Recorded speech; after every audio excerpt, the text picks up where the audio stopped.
এখনকার মসজিদে নামাজ পড়ে আর শান্তি নাই। কি হয়েছে চাচা, মন ভারী করে বসে আছো? রোজার দিন মনটা খুশিয়া থাকবে, তো তুমি মন ভারী করে বসে আছো। আর কোয়েস না তোরা ভাতিজা, তুই তো জানিস কি আমি নামাজ টামাজ পড়ি না। তো রোজার মাঝখানটা আসছে, তো রোজাও করছি নামাজও পড়ছি।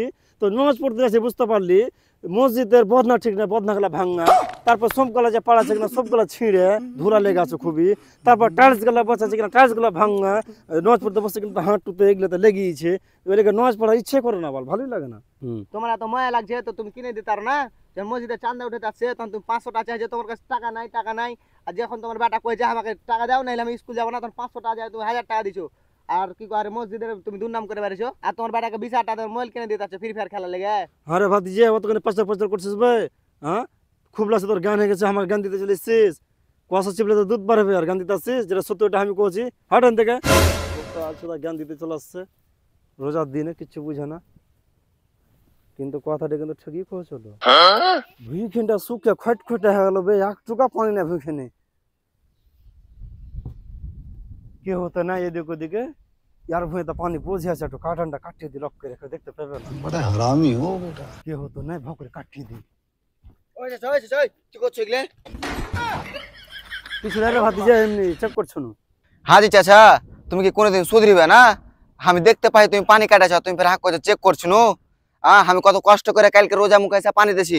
তোমার তো কোনদিন বল হয়নি খো যে একদিন মোটর জুড়ে পানি দি, লোকের ভুঁয়ে পানি দেখতে পাইছো, এসা কাটিয়ে চলে এসো লক করে লক করে। হইলো রে ভাতিজা, আর বদনাম করিস না আমার, তুই জানিস কি আমি এরকমই তো, অত কহার কি আছে। আরে সখী রে, যখন থেকে রোজা আসছে তখন থেকে আমার বিজনেস একদম ডাউন হয়ে গেছে রে। কোনো কাস্টমারই আছে না। কত কাস্টমার গুলো আসবে, পয়সা টেসা গুলো দিব 20,000 30,000 করে, আর সুদ গালা খাবো। সুদ গালা পাঁচলো তো আমার সংসারটা চলছিল। এখন তো কেউ আসে না, কেমন করে চলবে রে সংসারে বুঝতে পারি না। কত বকরিটা আছে, বকরিটা বেঁচে কি পেট ভরবে। চাচা দেখি আসছে রে একজন, আসছে রে আসছে রে। বাড়িতে আছো? কিরা ভাতিজা কহ। চাচা 50,000 টাকা লাগবে, আর বোনের বিয়ে, 50,000 টাকা দাও চাচা। দেখ ভাতিজা, 50,000 টাকা নিবি, 10,000 টাকা সুদ লাগবে, বুঝতে পারলি। রোজা মুখে আমি বেশি বকতে পারবো না। জোহরে আজান দিছে, ফের নামাজ পড়তে যেতে হবে। রাজি আছিস? চাচা তুমি 10,000 টাকা সুদ নিবে, তোমাকে আমি 10,000 টাকাই দিব, কিন্তু তুমি আমাকে টাকা দিয়ে দাও চাচা। এটা সখী না, 50,000 টাকা ব্যাগে থু আছে, লেসে দে তো ভাতিজাকে। যে আমার আজ ইনকাম হইল আছে মোটা একদম। হ্যাঁ রে ভাতিজা, পয়সাটি কিন্তু আগে দিয়ে দিবি, বুঝতে পারলি, তো টাইমে দিয়ে দিবি। থ্যাংক ইউ চাচা, তোমার আমি এই উপকার ভুলতে পারবো না চাচা। তোমাকে আমি 6 মাস পর টাকা শোধ করে দেবো চাচা। ঠিক আছে চাচা। ভিডিওটা কেমন লেগেছে অবশ্যই তোমরা কমেন্ট করে কইবে।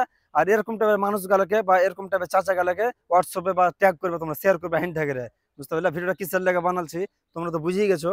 আর ফলো করো, যদি ফলো না করে থাকো লাইক কমেন্ট করে দাও, যেটা কইনু।